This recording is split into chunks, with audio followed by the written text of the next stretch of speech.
जय हिंद दोस्तों, स्वागत है आपके अपने YouTube चैनल A1 एग्रो में। दोस्तों आज अपन शुरू कर रहे हैं 10 क्वेश्चनों की मॉक सीरीज का 12वां पार्ट। ओके दोस्तों, पहला क्वेश्चन है आपके सामने, निम्न में से प्राथमिक भूपृष्ठ का उदाहरण है।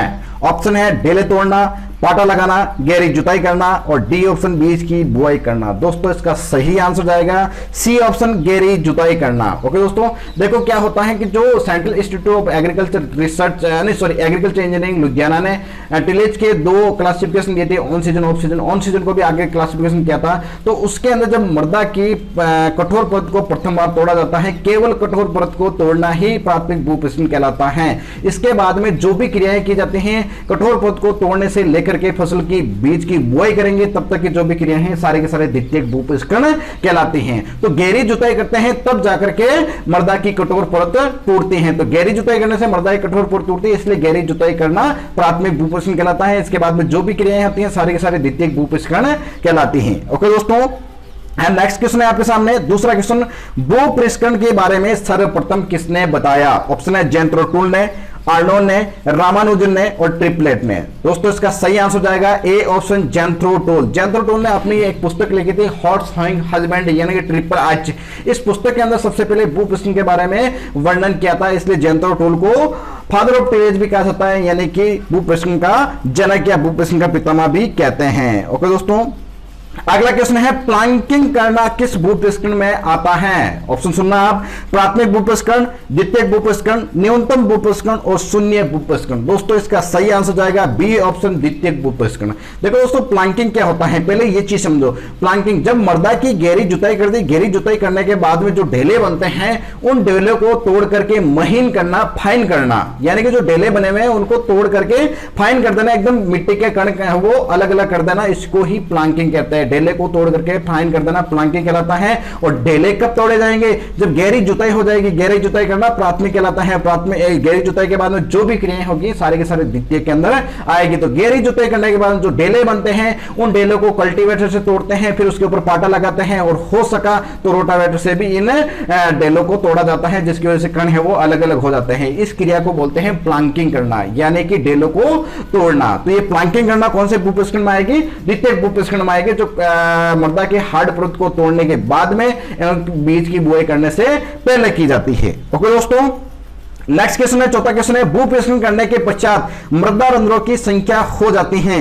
ऑप्शन आपके सामने अधिक, कम, बराबर या शून्य। देखो दोस्तों इसका सही आंसर जाएगा ए ऑप्शन, अधिक हो जाती है, यानी कि भूपृष्ठ की क्रिया करती है उसके बाद में रंध्रों की संख्या अधिक हो जाएगी। कैसे हो जाएगी? जब अपने 4-5 साल मान लो भूपृष्ठ की क्रिया नहीं की खेत के अंदर, तो खेत के अंदर जो मृदा है वो कठोर हो गई है, उस मृदा की जो संरचना है वो सारे के सारे कण जुड़ करके संगठन बना लिया, और संगठन बना करके मृदा की प्लेटी और ब्लॉकी जो ये संरचनाएं होती हैं, ऐसी संरचनाएं बन जाती है जिसके अंदर बहुत सारे कण मिलकर के एक संगठन बन जाता है। फिर ये संगठन आपस में जुड़ते हैं, तब जाकर के बीच में एक स्पेस रहता है, खाली जगह रहती है, उस खाली जगह को रंध्र कहा जाता है। तो संगठन तो बड़े बड़े होते हैं, ये संगठन जुड़ते हैं तब जाकर के स्पेस बनता है, उसी को रंध्र कहते हैं। जबकि भूपृष्ठकरण करने से क्या होगा? ये सारे के सारे संगठन टूट जाएंगे। कैसे? क्योंकि संरचना एकदम संगठन कण बने हुए, तो उनके ऊपर कोई सा कृषि यंत्र चलेगा, कल्टीवेटर चलेगा, तो सारे के सारे जो ढेले हैं, जो ये संगठन है, सारे के सारे टूट करके मृदा का एक एक कण हो जाएगा।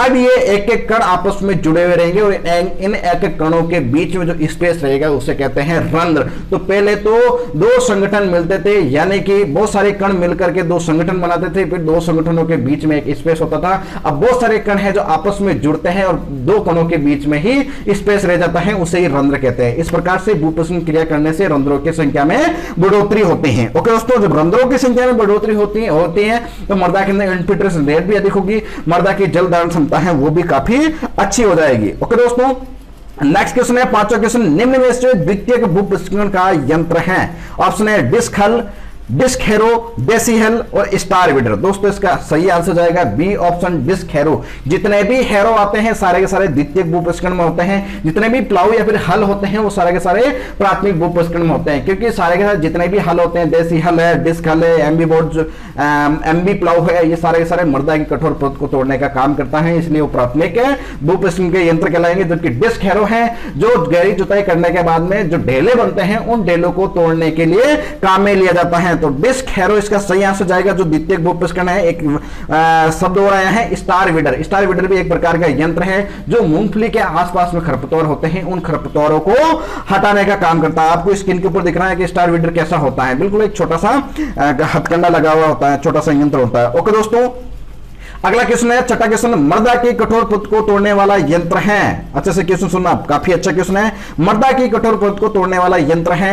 Option A cultivator, seed drill, disc harrow और चीजल प्लाव। दोस्तों इसका सही आंसर जाएगा डी ऑप्शन चीजल प्लाव। दोस्तों आपको स्क्रीन के ऊपर दिख रहा है चीजल प्लाव कैसा होता है। कल्टीवेटर जैसा दिखता है, लेकिन इसके आगे नुकीले टाइन्स लगे हुए होते हैं। ये टाइन्स जो हार्ड परत होती है मृदा की, उस हार्ड परत के अंदर आसानी से घुस जाते हैं। जैसे जैसे ट्रैक्टर चलता है वैसे वैसे ये टाइन्स पीछे पीछे चलते रहते हैं और मृदा के हार्ड परत को तोड़ते जाते हैं। ओके दोस्तों, ये एक प्रकार का प्राथमिक भूपृष्ठकण का भी यंत्र है। तो चीजल प्लाव है जो मृदा की कठोर परत को तोड़ने के लिए काम में लिया जाता है। ओके दोस्तों, नेक्स्ट क्वेश्चन है आपके सामने, सातवां क्वेश्चन, भूपृष्ठकण शब्द की उत्पत्ति किस भाषा से हुई है। अच्छा सा क्वेश्चन है, जेआरएफ के अंदर भी पूछा गया है, इफ्को क्रिप्को के एग्जाम होते हैं उसमें भी ये क्वेश्चन पूछा जाता है। ऑप्शन ए है अरबी, लैटिन, एंग्लो सैक्सन या फिर जर्मन। दोस्तों इसका सही आंसर जाएगा C option Anglo Saxon. Anglo Saxon जो भाषा है उसका टिलियन ट्यूलिन नाम का एक शब्द है, उस शब्द से टिलेज शब्द है जो भूपृष्ठकण की उत्पत्ति हुई है और इसका अर्थ होता है कि बीज की बुआई के लिए मृदा को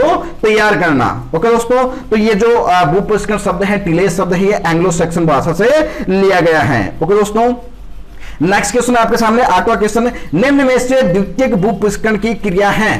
ऑप्शन सुनना, पाटा लगाना, बीज की बुआई करना, हैरोइंग करना या फिर उपरोक्त सभी। दोस्तों इसका सही आंसर जाएगा डी ऑप्शन उपरोक्त सभी। जितने ही तीनों ऑप्शन है, तीनों के तीनों सब द्वितीयक भूपृष्ठकण के ही उदाहरण हैं। द्वितीयक भूपृष्ठकण, प्राथमिक भूपृष्ठकण किसे कहते हैं? मृदा की कठोर परत को, केवल मृदा की कठोर परत को तोड़ना ही प्राथमिक भूपृष्ठकण कहलाता है, यानी कि गहरी जुताई करना प्राथमिक भूपृष्ठकण कहलाता है। इसके बाद से लेकर के जब तक बीज की बुआई हो जाती है, यानी कि बीज की बुआई भी शामिल है इसके अंदर, जब तक बीज की बुआई हो जाती है तब तक का जो भी ये ड्यूरेशन होता है, इनके बीच में खेत में जो भी क्रियाएं की जाती हैं सारे के सारे द्वितीयक भूपृष्ठकण कहलाती हैं। ओके दोस्तों, तो देखो पाटा लगाना, जो डेले तोड़ दिए हैं, डेलों को तोड़ने के बाद में नमी को सुरक्षित करने के लिए या फिर मृदा को लेवल करने के लिए, समतल करने के लिए पाटा लगाया जाता है। बी ऑप्शन है बीज की बुआई करना। बीज की बुआई करना भी द्वितीयक भूपृष्ठकण में ही आता है। जैसे ही बीज की बुआई कर दी और बीज का अंकुरण हो जाता है, उसके बाद की जो भी क्रियाएं होती है वो अंतरासस्यन भूपृष्ठकण के अंदर आती है। ओके दोस्तों, सी ऑप्शन है हैरोइंग। हैरोइंग क्या होते हैं? जो डिस्क हैरो वगैरह है, जितने भी हैरो हैं, इनसे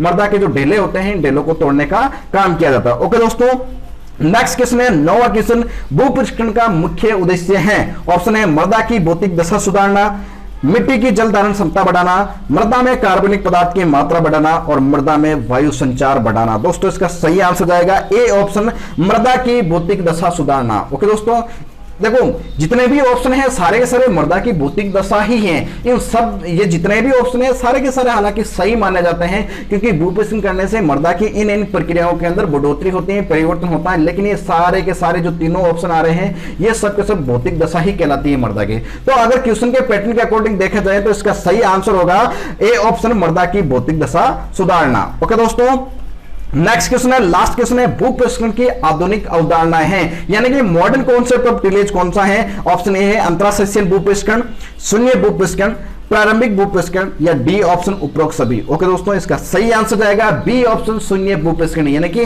जीरो टिलेज और मिनिमम टिलेज। ये जो मॉडर्न कॉन्सेप्ट ऑफ टिलेज है ये इनके उदाहरण होते हैं। तो इसका सही आंसर है बी ऑप्शन। ओके दोस्तों, यहां से एक और क्वेश्चन पूछना चाहता हूं टिलेज से, इसका आंसर आप कमेंट करके बताएगा और सही उत्तर पता करने के लिए आपको एमसीक्यू का 13वां पार्ट देखना पड़ेगा, इसलिए जुड़े रहिए A1 एग्रो क्लासेस के यूट्यूब चैनल से। दोस्तों क्वेश्चन है आपके लिए, मॉडर्न कॉन्सेप्ट ऑफ टिलेज है ज्यादातर कौन से देश के अंदर अपनाया जाता है? जो भी ये शून्य भूपृष्ठकण और मिनिमम टिलेज आते हैं ये ज्यादातर विश्व के कौन से देश के अंदर अपनाए जाते हैं? इंडिया में तो इसका उपयोग नहीं होता है। ओके दोस्तों, और जो लास्ट 11वां पार्ट था, 10 MCQ का 11 पार्ट था, उसके अंदर एक क्वेश्चन पूछा गया था कि वायुमंडल के समताप मंडल में ओजोन परत उपस्थित है और इस ओजोन परत में छेद होने लग गए हैं। इन छेद एक विषैली या फिर हानिकारक गैस के कारण होता है, तो वो गैस कौन सी है? दोस्तों इसका सही आंसर जाएगा CFC, यानी कि क्लोरोफ्लोरोकार्बन। बहुत सारे बच्चों ने इसका सही आंसर दिया था। तो क्लोरोफ्लोरोकार्बन गैस के कारण ओजोन परत को सबसे ज्यादा क्षति हो रही है। ओके दोस्तों, मिलते हैं नेक्स्ट वीडियो में, तब तक बने रहिए A1 एग्रो क्लासेस के यूट्यूब चैनल से। चैनल को सब्सक्राइब कर ले और बेल आइकन को प्रेस कर ले ताकि प्रत्येक वीडियो का नोटिफिकेशन आपको हाथों हाथ मिलता रहे। ओके दोस्तों, धन्यवाद।